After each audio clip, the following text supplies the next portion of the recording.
அல்லாஹ் ஜல்ல ஷானுஹு தஆலா திருக்குர்ஆனில்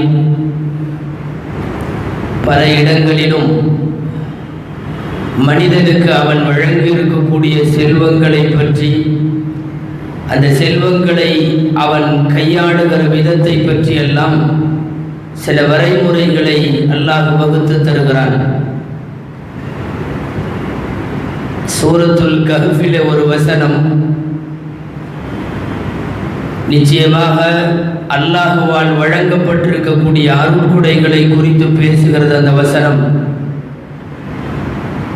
பொருட்செல்வமும் மக்கள் செல்வமும் இந்த உலக வாழ்க்கையினுடைய அலங்காரம். குர்ஆனில் இந்த இடத்தில் அல்ல, பல்வேறு இடங்களில் மக்கள் செல்வத்தையும் பொருட்செல்வத்தையும் ஒரு சேர சொல்லி அவைகளை சில இடங்களில் அருட்கொடை என்கிறான், சில இடங்களில் அவைகளை சோதனை என்கிறார். இந்த செல்வங்களில் எல்லாம் நாம் கையாளுகிற பொருளாதாரம், பணம், அல்லாஹுவால் வழங்கப்பட்டிருக்கிற அந்த பொருட்செல்வம்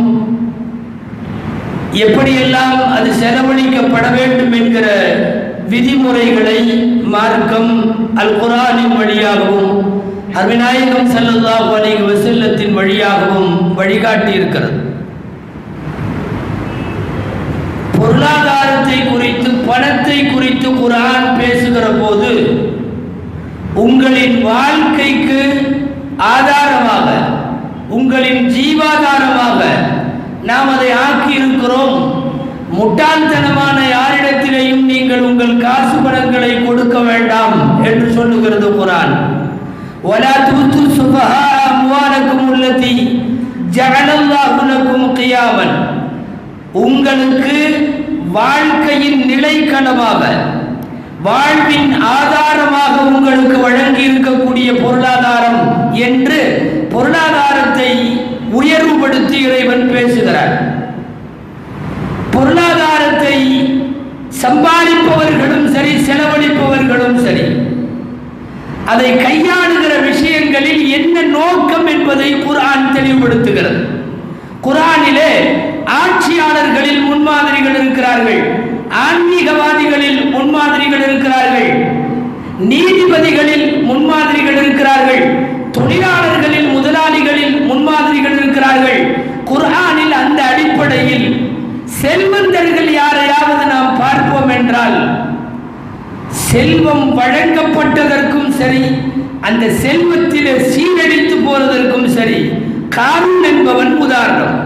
அவனுடைய முழு வரலாறுகள் நாம் பல முறை கேள்விப்பட்டது. அங்கே இறைவன் இரண்டு பொருளாதார நியதிகளை சொல்லுகிறான். காரூனிடத்தில் உறவுக்காரர் என்ற அடிப்படையில் உரிமையோடு போய் அவனுக்கு தேவையான உபதேசம் செய்ய மூசா அலைஹிஸ்ஸலாம் உள்ளே நுழைந்தவர்கள் அற்புதமாக பேசினார்கள்.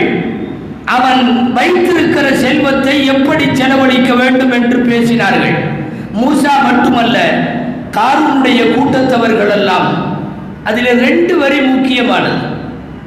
முதல் வரி, வப்தகி ஃபீமா ஆதாக அல்லாஹு அத்தாரல் ஆகிரா. அல்லாஹ் கொடுத்திருக்கிற காசை வைத்து மறுமையை அடைய வேண்டும். இது ஒன்று.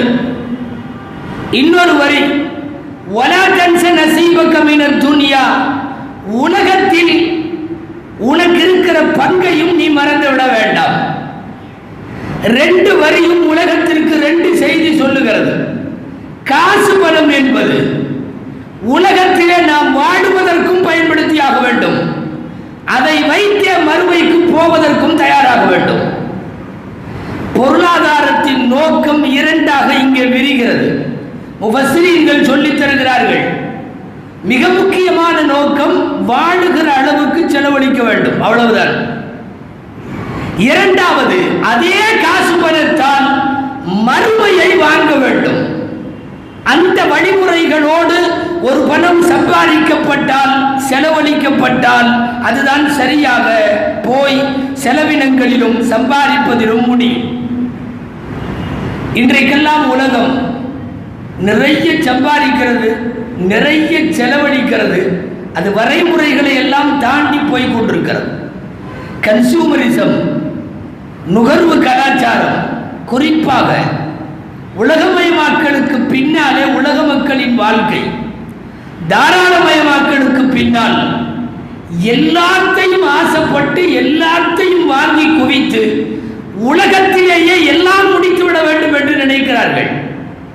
தோதுவாக விளம்பரங்களும் அப்படித்தான். விரும்பியதையெல்லாம் அத்தனைக்கும் ஆசைப்படு, விரும்பியதையெல்லாம் வாங்கி போடு, தேவை இருக்கிறதோ இல்லையோ வாங்கி போடு, எல்லாவற்றையும் விரும்பியதெல்லாம் கிடைக்கும் என்றால் அதற்கு பேர் சொர்க்கம்.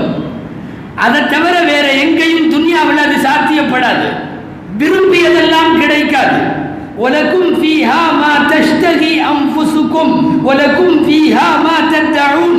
குர்ஆன் சொல்லுகிறது, உங்களின் மனம் விரும்பியதெல்லாம் அங்கே கிடைக்கும். நபிகள் நாயகம் ஸல்லல்லாஹு அலைஹி வஸல்லமின் வார்த்தைகளிலே சொன்னால், சுவனத்தில் மாத்திரம்தான் உங்கள் கண்கள் பார்த்திராத, உங்கள் காதுகள் கேட்டிராத, உங்கள் உள்ளங்கள் சிந்தித்திராத அளவுக்கு உள்ள வெகுமதிகள் ஒரு சேர கிடைக்கிற இடம் நிச்சயமாக சொர்க்கம். ஆனால் இங்கேயே எல்லாவற்றையும் அடைத்துவிட வேண்டும் என்கிற பேராசையில் இந்த நுகர்வின் உச்சத்திற்கு போய் கொண்டிருக்கிறது இன்றைய உலகம். அத்தனைக்கும் ஆசைப்பட்டு வாங்கி குவித்தல்.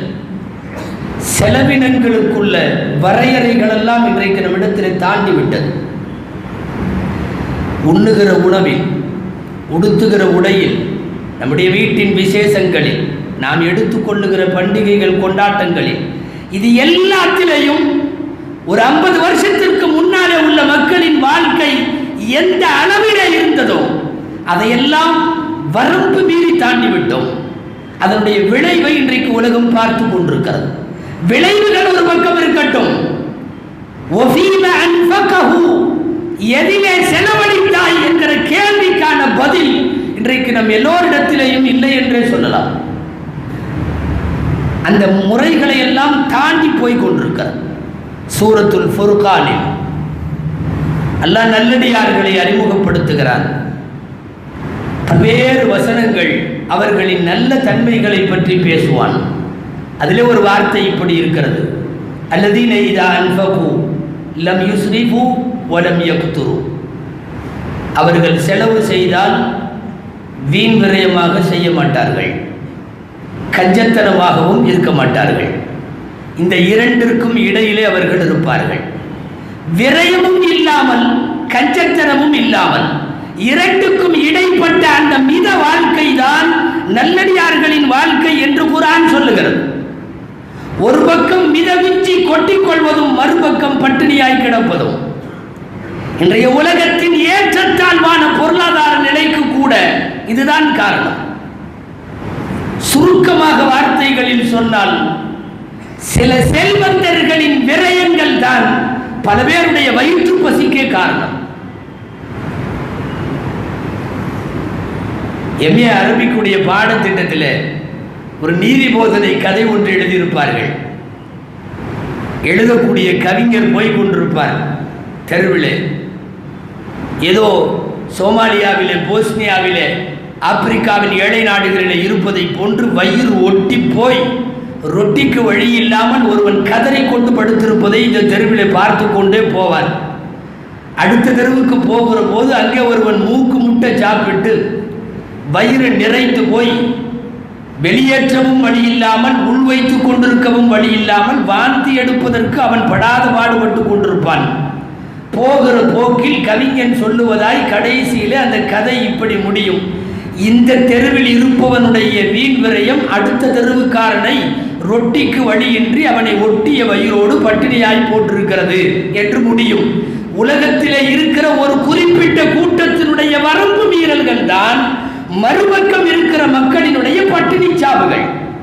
வயிற்றுக்கு இல்லாமல் நிறைய பேர் வாழுகிறார்கள் என்றால் வளமான வாழ்க்கையை பெற்றுவிட்டோம் என்று பொருளாதாரத்தால் ஆட்டம் போடுகிற சில பேரினுடைய உச்சகட்ட விரயங்கள் தான் இது போன்ற பட்டினி கொடுமைகளுக்கு காரணம். இன்றைக்கு எல்லாரும் அந்த செலவு முறைகளில் வரன்களை தாண்டி விட்டோம். யோசித்து பார்க்கலாமே, நம்முடைய செலவுகள் குறிப்பிட்ட வரம்புகளுக்குள் இருக்கிறதா? தேவைக்குத்தான் செலவு செய்கிறோமா? நாம் வாங்குகிற பொருட்கள் எல்லாமே அத்தியாவசியம் தானா? அது இல்லாவிட்டால் நம்மால் முடியாது என்கிற பொருளை மட்டும்தான் வாங்குகிறோமா? இன்றைய உலகத்தில் கடன் இல்லாதவர்கள் யாரும் இல்லை என்கிற அளவுக்கு ஆகிவிட்டது. வங்கிகளும் சரி, வணிக நிறுவனங்களும் சரி, வா கடன் தருகிறோம் என்று சொல்லி சொல்லி சொல்லி எல்லாருக்கும் கடனை கொடுத்து கடனாளியாக்கி அத்தனை பேரும் யாருக்காவது கப்பம் கட்டுகிறோம். அடிப்படை தேவைக்கு வாங்கப்பட்ட கடன் அல்ல, அற்ப செலவுகளுக்காக வாங்கப்பட்ட கடன், போலி கொண்டாட்டங்களுக்கு வாங்கப்பட்ட கடன். எல்லாவற்றிற்கும் வழிமுறை சொல்லித் தருகிற மார்க்கம் கடனிலே மட்டும் வழிகாட்டவில்லையா? கடனுக்கு இங்கே வழிகாட்டல் இருக்கிறது. என்ன தெரியுமா? வயிற்று பசி போன்ற அத்தியாவசிய தேவைக்கு காசு இல்லை என்றால் கடன் வாங்கலாம். கடன் வாங்கலாம். அதை எழுதி வைத்துக் கொண்டு வாங்க வேண்டும்.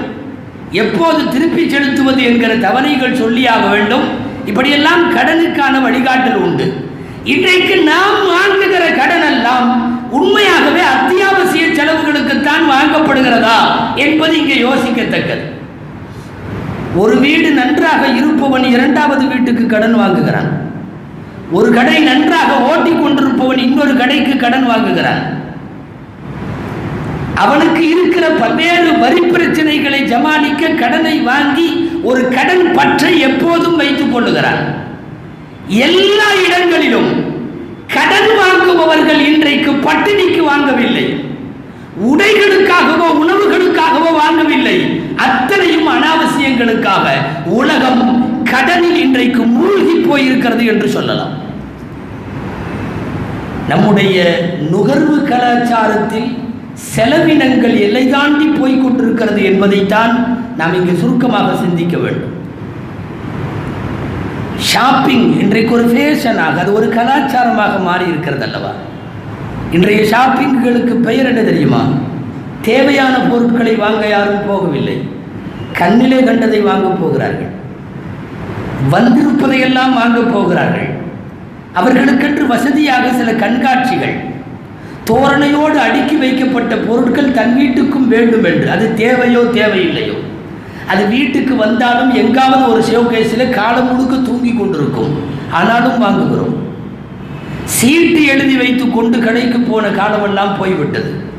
எந்த சீட்டும் இல்லாமல் போய் அப்படியே கிடைப்பதை எல்லாம் அள்ளி கொண்டு போவது. உள்ளே போன உடனே ஒரு ட்ராலி வேற கொடுத்துட்றாங்க நம்ம கையில், ஒரு வண்டியை. எதற்கு தெரியுமா? தேவை உள்ளதை நீ வாங்க போகல, அதனால எடுத்து எடுத்து போட்டுக்கிட்டே வா, கடைசியில் பில் தருகிறோம். வாங்கி குவிக்கிற இந்த ஷாப்பிங் இன்றைக்கு மிகப்பெரிய வியாதியாக நடுத்தர குடும்பங்களை கூட தொற்றி விட்டதல்லவா? இது அத்தனையும் நாம் சம்பாதிப்பது மட்டுமல்ல, செலவினங்களில் வரம்புகளை மீறி கொண்டிருக்கிறோம் என்பதற்கு அர்த்தம். ஒரு காலத்தில் இந்த செலவுகள் இல்லை என்பது மட்டுமல்ல, ஆச்சரியம் என்னன்னா, நிறைய குழந்தைகள் இருந்தார்கள் வீடுகளிலே, நிறைய குழந்தைகள். ஒவ்வொரு பெற்றோருக்கும் 7 குழந்தை, 8 குழந்தை, 10 குழந்தை. இன்றைக்கும் சிலர் பெருமையோடு என்னோடு பிறந்தவர்கள் 12 பேர் என்று சொல்லுவது உண்டு. நிறைய குழந்தைகள், பாசம் சம அளவில் இருந்தது. செலவுகளுக்கோ வரம்பு மீறிய விரயங்களுக்கோ அந்த குழந்தைகள் பழக்கப்படவில்லை. ஆனால் இன்னைக்கு இருக்கிறது 2 அல்லது சில வீட்டில் 1. ஆனால் ஆகிற செலவு என்ன தெரியுமா? ஒரு காலத்தினுடைய 10-12 குழந்தைகள் இருந்த வீட்டில் இல்லாத செலவு 1 1 2 2 என்று வைத்துக் கொண்டு அவர்கள் கை நீட்டுவதெல்லாம் வீட்டு அலமாரிக்கு வருகிறது. எதை கை நீட்டினாலும் வாங்கி தருவதற்கு இன்றைக்கு தயாராகிவிட்ட பெற்றோர்கள். நிறைய குழந்தைகள் இருந்த போது கண்டிப்பு இருந்தது. இந்த 2 குழந்தைகள், 1 குழந்தை இப்படி எல்லாம் ஆன போது கண்டிப்பு இல்லை. கோபித்துக் கொள்ளுவானோ, என்னமாவது செய்து விடுவானோ, எங்காவது ஓடி விடுவானோ என்றெல்லாம் ஏராளமான குழந்தைக்கு பயந்து வாழுகிற பெற்றோர்கள் கை நீட்டியதெல்லாம் வாங்கி கொடுக்கிறார்கள். கை நீட்டியதையெல்லாம். அதிகமான குழந்தைகள் இருந்த போது இந்த செலவில்லையே. கிழிந்த துணியை அடுத்த ரம்ஜான் வரைக்கும் தைத்து உடுத்திய போன தலைமுறை இன்னைக்கு யாரு? கிழிந்த சட்டையை தைத்து உடுத்துவது உடுத்துவது நம்மளே யார் இருக்கிறோம்? 100% பார்த்தால் அதிகம். கிழித்து போன சட்டையை தைத்து உடுத்துவதில்லையே. ஒரு காலத்தில் வார் அறுத்து போன செருப்பை பின்னூசி போட்டு குத்தி அடுத்த பண்டிகை வரைக்கும் அதே செருப்பிலே ஓட்டிய சமூகம் இன்னைக்கு இல்லையே. இன்றைக்கு செலவினங்களின் உச்சத்திற்கு பழகிவிட்டோம். இருப்பது ஒரு குழந்தை, 2 குழந்தை, வாலிப பையன்கள் கையில் அவர்கள் வைத்திருக்கிற மொபைலில் இருந்து தொடங்கி அவர்களுடைய பார்ட்டி, அவர்களுடைய போக்குவரத்து, அவர்களுடைய ஃப்ரெண்ட்ஷிப், அவர்களுடைய வீக்கெண்ட் செலிப்ரேஷன் எல்லாம் நம்முடைய செலவினங்கள் மிக மோசமான பாதையில் பயணிக்கிறது என்பதற்கு அது அடையாளம். சில பேர்லாம் நடந்து வந்தால் அவன் கூட 1 லட்சம் ரூபா நடந்து வருது. அவன் வைத்திருக்கிற மொபைல் ஒரு 50,000 ரூபா, அவன் போட்டிருக்கிற செயின், அவன் கையில் ஏதோ காப்பு, அவன் மோதிரம் எல்லாம் அவன் மட்டுமல்ல, அவனோட 1 லட்சம் ரூபாயும் வருது. பழக்கி வைத்திருக்கிறோம். இன்றைய பருவ பிள்ளைகளை அப்படி பழக்கி வைத்திருக்கிறோம். அப்போ செலவினங்களில் தாறுமாறான செலவினம். 4 கேள்விகள் மறுமையில் உங்களுக்கு தெரியும். 3வது கேள்வி எப்படி சம்பாதிச்ச, 4வது கேள்வி எப்படி செலவழிச்ச. இந்த 4வது கேள்விக்கு இன்னைக்கு நம்மள்கிட்ட பதில் கிடையாது. சில பேர் சரியாக சம்பாதித்தவர்கள் கூட, அதாவது முறைகேடாக சம்பாதிக்கிறவன் அவன் ஆண்டவன் அவனுடைய செல்வத்தை பூரா உதாரித்தனமாக தான் விடுவான், அவன் சம்பாதிச்சதே சரியில்லை அதனால் அப்படின்னு சொல்றது கூட மனசுக்கு கொஞ்சம் ஆறுதல். ஆனால் முறையாக சம்பாதிக்கிறார்கள். தொழிலெல்லாம் ஹலாலான தொழில். ஆனால் நீ எப்படி செலவழித்தாய் என்று கேட்டால் செலவினங்களில் மிக மோசமான ஒரு நிலையை, முன்னாடி இல்லாத எந்த காலத்திலேயும் பார்க்காத ஒரு சூழ்நிலை எல்லாம் இன்றைக்கு பார்க்கிறோம். பருவ வயது பிள்ளைகளுக்கு பாக்கெட்டு மணி சில தந்தைகள் 5000 ரூபாய் கொடுக்கிறார்கள். நடுத்தர குடும்ப தலைவருடைய மாத வருமானம் அது 5000 ரூபாய். ஒரு நடுத்தர குடும்பத்தை சார்ந்தவன் மாதம் முழுக்க உழைத்து சம்பாதிக்கிற அவனுடைய மந்த்லி சேலரி அது. அது நம்முடைய பையனுக்கு அல்லது நம்முடைய வயதுக்கு வந்த பிள்ளைக்கு பாக்கெட்டு மணியாக தருகிற பெற்றோர்கள் இந்த செலவிற்கு என்ன பதில் சொல்லுவார்கள்? இந்த செலவு சரிதானா? இப்படி ஒரு தலைமுறையை வளர்ப்பது சரிதானா? இந்த மரத்தினுடைய கனியை சாப்பிட வேண்டாம் என்று இறைவன் ஆதமை தடுக்கிறான். ஆதம் அலைஹிஸ்ஸலாம் மீறி சாப்பிட்டு விடுகிறார்கள். பூமிக்கு அதன் விளைவாக அனுப்பப்படுகிறார்கள் என்று மேலோட்டமாக ஒரு வரலாறு உண்டு இல்லையா? ஆதம் அலைஹிஸ்ஸலாம் பூமிக்கு வந்ததற்கான காரணத்தில் இதையே மார்க்க அறிஞர்கள் வேறு கோணத்தில் இப்படியும் சொல்லுகிறார்கள். அனுமதிக்கப்பட்டது சொர்க்கம் முழுவதும். இந்த ஒரே ஒரு மரம், அது வீண் விரயம். நீங்கள் வீண் விரயத்தை கை வைத்தால் இருக்கிற நல்லவைகளும் சேர்ந்து இழக்க நேரிடும். ஆதம் விரயம் என்று சொல்லுகிற மரத்தை கை வைக்கிறார். வீண் விரயம் என்று சொல்லுகிற மரத்தின் கனியை சாப்பிடுகிறார். வீண் விரயத்தால் இருக்கிற நல்லவைகளும் இழந்து போனது. அவர் பூமிக்கு அனுப்பப்படுகிறார். எனவே ஆதமினுடைய வெளியேற்றம் என்பது வீண் விரயம் செய்பவர்களுக்கு உள்ளதும் அடுத்த தலைமுறைக்கு போய்விடுகிற ஆபத்து உண்டு என்று சொல்லுவதற்கான பாடத்தை தான் ஆதம் அலைஹிஸ்ஸலாத்தினுடைய வரலாற்றின் வழியாக சொல்லித் தரப்படுகிறது. இன்றைக்கு அப்படி ஒரு நுகர்வு கலாச்சாரத்தில் உச்சகட்ட செலவினத்திற்கு பயன்படுத்திவிட்டோம். சின்ன சின்ன பிள்ளைகள் பசங்க வீட்டில் கிட்டத்தட்ட பல்லாயிரம் ரூபாய்களை கணக்கு வழக்கு தெரியாமல் அவர்களுக்காக அள்ளி வீசுகின்ற மிக மோசமான ஒரு குணம் இன்றைக்கு செலவினங்களில் பழகிவிட்டது அல்லவா? ரசூல் ஸல்லல்லாஹு அலைஹி வஸல்லம் காலம் முடிந்து அவர்கள் வஃபாத்தான சில ஆண்டுகளிலேயே மக்கள் கொஞ்சம் கொஞ்சமாக நுகர்வுக்கு வர ஆரம்பித்தார்களாம். அதிகமாக பொருட்களை பயன்படுத்துறது அப்படி இப்படின்னு. அந்த நேரத்தில் நடைபெற்ற நிகழ்வு ஒன்றை ஆயிஷா ரலியல்லாஹு அன்ஹா சொல்கிறாங்க. ஒன்றுமில்லை, முதல்ல எல்லாம் மதீனாவில் கல்யாணம் நடந்தால் என்னுடைய வீட்டில் கல்யாண பெண்கள் தலையில் போடுவதற்கொன்று ஜிக்னா வேலை செய்யப்பட்ட ஒரு துண்டு இருக்கும். அந்த துண்டு யமன் நாட்டில் இருந்து வந்த துண்டு, அன்பளிப்பாக என்னிடத்தில் இருந்தது. அதை மதினால யாருக்கு கல்யாணம் நடந்தாலும் எங்களுக்கு கொஞ்சம் கொடுங்கன்னு பொண்ணு வீட்டுக்காரங்க வாங்கிட்டு போய் பொண்ணு தலையிலே போட்டு விடுவார்கள். இது நாயகம் இருக்கிற போது நடந்தது. நாயகம் வஃபாத்தாகி கொஞ்ச நாளைக்கு அப்புறம் ஆயிஷா சொல்கிறாங்க, அந்த துண்டை இன்னைக்கு யார்கிட்ட கொடுத்தாலும் எனக்கு வேணான்னு சொல்கிறாங்க. ஏன்னா காலம் வெகு தூரம் போய்விட்டது. அலங்கார வேலைகளில், ஆடைகளில், ஜிகினாத்தனங்களில் எவ்வளவு தூரம் ரசூல் ஸல்லல்லாஹு அலைஹி வஸல்லம் வஃபாத்தாகி சில ஆண்டுகளிலேயே ஒரு நேரத்தில் மணப்பெண் ஆடையாக போற்றப்பட்ட தலைத்துண்டு நடுத்தர வர்க்கம் கூட எனக்கு வேண்டாம் என்று சொல்லி விலகி கொள்ளுகிற அளவுக்கு இங்கே வாழ்க்கை தரம் மிக வேகமாக நுகர்வை நோக்கி பரவிவிட்டதனுடைய விளைவை சொல்லுகிறார்கள். இன்றைக்கு இவ்வளவு செலவினங்களுக்கு இடையில் மாட்டிக்கொண்டு தவிக்கிறோம். ஒரு நேரத்தில் இந்த செலவுகளும் இல்லை, இதுக்கான காசும் அன்னைக்கு இல்லை, குறைந்த காசுகள், ஆனால் பரக்கத்தான வாழ்க்கை. ஹக்கீம் இப்னு ஹிசாம்னு ஒருத்தர் இருந்தார், சஹாபி. மக்காவிலேயே ஒரு 5 பேரை சிறந்த அறிவாளிகளாக தேர்ந்தெடுத்தால் இவர் ஒருவர் என்று நாயகம் ஸல்லல்லாஹு அலைஹி வஸல்லம் சொன்னார்கள். அவ்வளோ பெரிய அறிவாளி.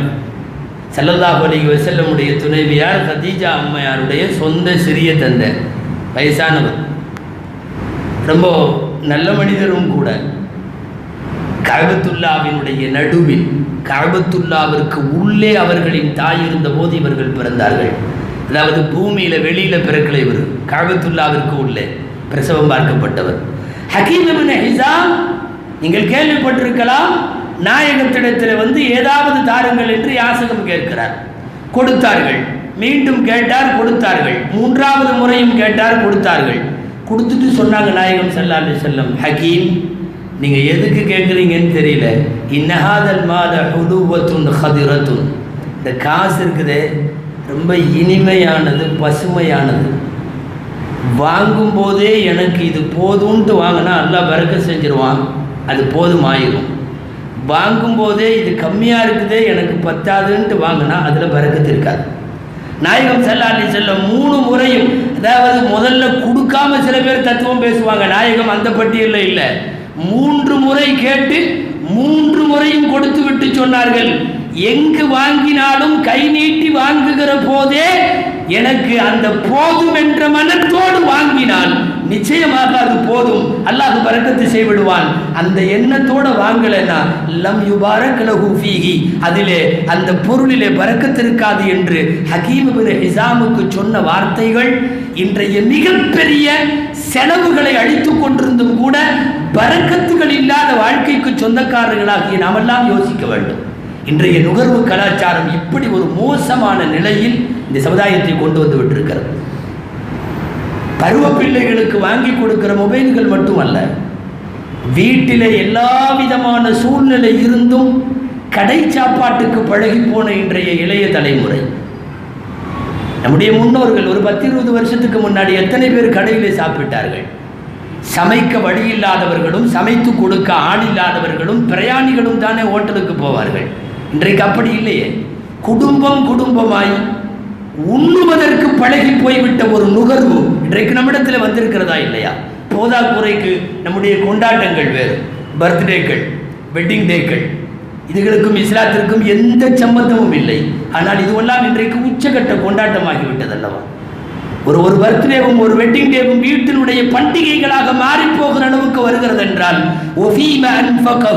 நீ எதிலே செலவழித்தாய் என்பது வேண்டும் அல்லவா? சர்வ சாதாரணமாக போர் அடித்தால் கடைக்கு போய்விடுகிற, போர் அடித்தால் ஷாப்பிங் செய்கிற, போர் அடித்தால் ஹோட்டலிலே சாப்பிடுகிற, போர் அடித்தால் குடும்பத்தோடு சினிமாவுக்கு செல்லுகிற மிக மோசமான கலாச்சார சீரழிவு ஒன்று இன்றைக்கு பொருளாதார வசதிகளை பெற்றிருப்பதன் வழியாக நம்மிடத்தில் வந்துவிட்டது. தங்களுடைய தோழர்களில் யாரும் இந்த வரம்பு மீறிய செலவுக்கு அடிமையாக விடக்கூடாது என்பதில் நாயகம் ஸல்லல்லாஹு அலைஹி வஸல்லம் தனி கவனம் செலுத்தி இருக்கிறார்கள். சஹாபாக்களை அப்படி வளர்ப்பதில் தஆமுல் வாஹித் யக்ஃபில் இஸ்னைன், ஒருத்தருடைய உணவு 2 பேருக்கு போதும். இது ரசூலுல்லாஹ்வுடைய ஹதீஸ். தஆமுல் இஸ்னைன் யக்ஃபி ஸலாத், 2 பேருடைய உணவு 3 பேருக்கு போதும். இது எதுக்கு சொல்றாங்க? எப்பவாவது பத்தலைன்னா சாப்பிட்றதுக்கா அப்படிங்கிறதல்ல. சஹாபாக்களை இந்த தோரணையிலேயே பழக்குகிறார்கள். ஒருவருக்கான உணவு 2 பேருக்கு போதும். அதிகமான உணவுகளும் மிக அதிகமாக அதற்காக வேண்டி காசு செலவு பண்ணுவதும் சஹாபாக்കളുடைய இந்த வியாதி வராம பார்த்துக்கிட்டாங்க ஸல்லல்லாஹு அலைஹி வஸல்லம் அவர்கள். வாழ்க்கை முழுக்க அந்த தோரணையிலேயே. இதற்கு முதல் தேவை என்ன தெரியுமா? அவர்கள் அப்படி வாழ்ந்தாக வேண்டும். செய்தார்கள் ஸல்லல்லாஹு அலைஹி வஸல்லம்.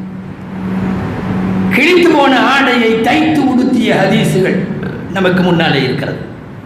நபி ஸல்லல்லாஹு அலைஹி வஸல்லம் பாயிலே படுத்து முதுகிலே பாயின் அச்சு படிந்தது ஹதீஸுகள் இருக்கிறது. கான யதவல்லு பில் முத்தி வயக்தஸிலு பிஸ்ஸா, ஒரு குவளையிலே ஒது செய்வார்கள், ஒரு பக்கெட்டிலே குளிப்பார்கள். இன்னைக்கு நாம 4 பேர் குளிக்கிறதுல தான் ஒதுவே செய்யறோம். 10 பேர் குளித்து விடுகிற தண்ணீர். நான் சொல்ல வருவது செலவினங்கள் மாத்திரமல்ல, இஸ்ராஃப் வீண் விரயம் என்பது நுகர்வு கலாச்சாரத்தில் இவ்வளவு தூரம் நம்மிடத்தில் வந்துவிட்டது. பயன்படுத்துகிற தண்ணீரிலே இருந்து அத்தனையிலே.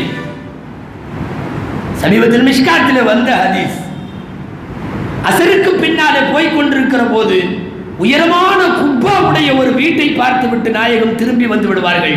அதிருப்தியால் வீட்டுக்காரரிடம் தகவல் சொல்லப்பட்டு அவர் நேராக வந்து இந்த பக்கம் அந்த பக்கம் என்று சலாம் சொல்லுவார். எந்த சலாமுக்கும் பதில் இல்லை. போனவர் கையோடு அந்த குப்பாவோடு சேர்த்து வீட்டை இடித்து விட்டு வருவார். 1-2 தினங்களை கழித்து நாயகத்தை சந்திக்கிற போது நாயகம் ஸல்லல்லாஹு அலைஹி வஸல்லம் வீண் விரயத்தினுடைய விபரீத விளைவுகளை அவருக்கு எடுத்து சொல்லுவார்கள். ஹதீஸ் இருக்கிறது. கணவனுக்கு ஒரு அறை, மனைவிக்கு ஒரு அறை, பிள்ளைகளுக்கு ஒரு அறை, விருந்தாளிகளுக்கு அறை, எதுவெல்லாம் தேவையோ அத்தனை அறைகள் வைத்துக் கொள்ளுகிற பிரம்மாண்ட வீடு தப்பில்லை. ஆனா பயன்பாட்டில் இல்லாமல் 4வது ஒரு அறை இருந்தால் அந்த அறை ஷைத்தானுக்கான அறை என்றார்கள் ஸல்லல்லாஹு அலைஹி வஸல்லம். இது என்ன தெரியுமா? நீங்கள் வீண் விரயத்தில் வரம்பு மீறி போய்விடாதீர்கள் என்பது அர்த்தம். தேவையா? எத்தனை பேருக்கு அறை வேண்டுமானாலும் அத்தனை அறைகளை மார்க்கம் அனுமதிக்கிறது. பூட்டி வைத்திருக்கிற அறைகள் ஷைத்தானுக்கு என்றால், இனி உள்ளூர் வீடு போக ஒதுக்குப்புறத்தில் வீடுகள், வாரத்தில் ஒரு நாள் தங்குவதற்கான கெஸ்ட் ஹவுஸுகள், ஆங்காங்கே தோப்பு வீடுகள், பண்ணை வீடுகள், தப்பு செய்வதற்கென்று சில இடங்கள், இப்படியெல்லாம் இடங்களை வளைத்து போடுகிறவர்கள் 4வது இருக்கை ஷைத்தானுக்கானது என்கிற வார்த்தை யோசிக்க வேண்டும் அல்லவா? அருமைநாயகம் ஸல்லல்லாஹு அலைஹி வஸல்லம் இந்த கோணத்திலேயே தங்களினுடைய சஹாபாக்களை அந்த கோணத்திலேயே கொண்டு போனார்கள். சஅத் இப்னு அபி வக்காஸ் ரலியல்லாஹு அன்ஹு ஒது செய்து கொண்டிருக்கிற சஅதை பார்த்து சொன்னார்கள் அல்லவா, லா துஸ்ரிஃப் ஃபில் மா, ஒது செய்யறதுல இஸ்ராஃப் செய்யாத. அவர் கேட்டே போட்டார், அஃபில் உது இஸ்ராஃபுன் யா ரசூலல்லாஹ், ஒதுவுல கூடவா வீண் விரயம்லாம் இருக்குது? நாயகம் ஸல்லல்லாஹு அலைஹி சொன்னார்கள், நஅம் ஃபில் உது இஸ்ராஃபுன் ஃபமன் தஅத்தா ஃபமன் ஜாவஸ ஸலாத ஃபகத் தஅத்தா வதலம். ஓடுகிற ஆற்றில் ஒது செய்தாலும் 3 தடவைக்கு மேலே கழுகுனா அவன் வரம்பு மீறியவன். இந்த ஒரு வார்த்தை போதுமே வாழ்க்கையின் நியதிகளுக்கு. தேவை என்ன? ஒது செய்கிறான், தண்ணியெல்லாம் இல்லாம இல்லை, ஆறு ஓடுகிறது, 3 தடவைக்கு மேல் போனால் அவன் வரம்பு மீறி விட்டான், அநீதம் செய்து விட்டான் என்கிறார்கள் ஸல்லல்லாஹு அலைஹி வஸல்லம். இந்தியாவினுடைய பொருளாதாரத்தினுடைய வளர்ச்சியின்மையை, பொருளாதாரத்தினுடைய தேக்க நிலையை ஆய்வு செய்கிற ஒரு இந்த பொருளாதார வல்லுநர்கள் குழு நடத்திய ஆய்வறிக்கையில் இந்தியர்களினுடைய வீண் விரயம் குறித்து பேசப்படுகிறது. இது ஒரு எக்கனாமிக்கல் ரிப்போர்ட். இது இந்தியாவினுடைய பொருளாதார வளர்ச்சி இல்லாமைக்கு எடுக்கப்பட்ட சர்வே. இந்தியர்கள் 100 ரூபாயில் 22 ரூபாயை மாத்திரம்தான் தங்களுடைய அவசிய தேவைகளுக்கு செலவழிக்கிறார்கள். 100 ரூபாயில் 22 ரூபா தான் தேவையான செலவுக்கு போகுதுன்னு சொல்லுது புள்ளி விவரம் ரிப்போர்ட். நாம சொல்லவில்லை. அனாவசிய செலவுகள் நுகர்வு கலாச்சாரத்தின் உச்சகட்டத்தில் போய் கொண்டிருக்கிறது. 10 ரூபாய்க்கு வீட்டுக்கு பக்கத்தில் குடிக்க வேண்டிய காப்பியை 150 ரூபா கொடுத்து ஒரு இருட்டு ஹோட்டலுக்குள்ள அங்கே அவன் தண்ணி தனியாக, பால் தனியாக, சர்க்கரை தனியாக வச்சிடறான். 150 ரூபாயை பில் கட்டி குடித்து விட்டு வருகிற பெருமையும் பகட்டும் என்னவென்று சொல்லுவது? சில பேருடைய பகட்டுகள் தான் பல பேரின் பட்டினிகளாய் இங்கே பரிணமித்துக் கொண்டிருக்கிறது. போதாக்குறைக்கு விளம்பரங்கள் வேறு. கடன் வாங்கி எல்லாம் செய் என்கிற விளம்பரம். உனக்கென்று ஒரு சொந்த வீடு வேண்டாமா என்று கொட்டை எழுத்துல போடுவான். வங்கியிலே வாங்கி அவர் அதற்கு பிறகு வாழ்க்கையையே வீணாக்கி விடுகிறார். நிறுவனங்கள் தங்கள் பொருட்களை தயாரிக்க செலவழிப்பது 50% உற்பத்தி செலவு, அதே 50% விளம்பர செலவு. இன்றைக்கு கார்ப்பரேட் கம்பெனிகளுடைய யுக்தி நடுத்தர மக்களையும் உரிமைக்கு செய்யப்படுகிற இந்த நுகர்வு கலாச்சாரத்தினுடைய அலைகளுக்குள்ள சிக்கிக் கொள்ளக்கூடாது. அல்லாஹ்விடத்தில் மிக முக்கியமான கேள்வி அது. எப்படி சம்பாதித்தாய் என்பது மட்டுமல்ல, எப்படி செலவழித்தாய் என்பதும். எனவே பொருளாதார நோக்கங்களாக 2 நோக்கங்கள் குர்ஆனிலே சொல்லுகிறது. அந்த 2ம் கவனமாக கையாளப்பட வேண்டும். ஒன்று, இருக்கிற துனியாவில் வாழுவதற்கு உனக்கு பணம் தேவை, அந்த அளவுக்கு மட்டும் அதை பயன்படுத்து. இதே உலகத்தில் உனக்கு தரப்பட்டிருக்கிற காசை வைத்து மறுமையையும் நீ இதே காசில் தான் வாங்கியாக வேண்டும். மறுமையை வாங்க உன் பணத்தை பயன்படுத்து என்பதுதான் திருக்குர்ஆன் சொல்லுகிற பொருளாதார சூத்திரம். எல்லாம் வல்ல அல்லாஹ் ஜல்ல ஷானுஹு தஆலா எல்லா வர்க்க ரீதியாகவும் நடுத்தர வர்க்கங்கள், ஏழைகள், வசதி வாய்ப்புள்ளவர்கள் யாராக இருந்தாலும் விரயமான செலவுகளில் இருந்தும் வரம்பு மீறிய இந்த தடபுடல்களில் இருந்தும் எல்லாம் வல்ல இறைவன் நம் அனைவரையும் பாதுகாப்பானாக. ஆமீன். வஆகிரு தஅவானா அல்ஹம்துலில்லாஹி ரப்பில்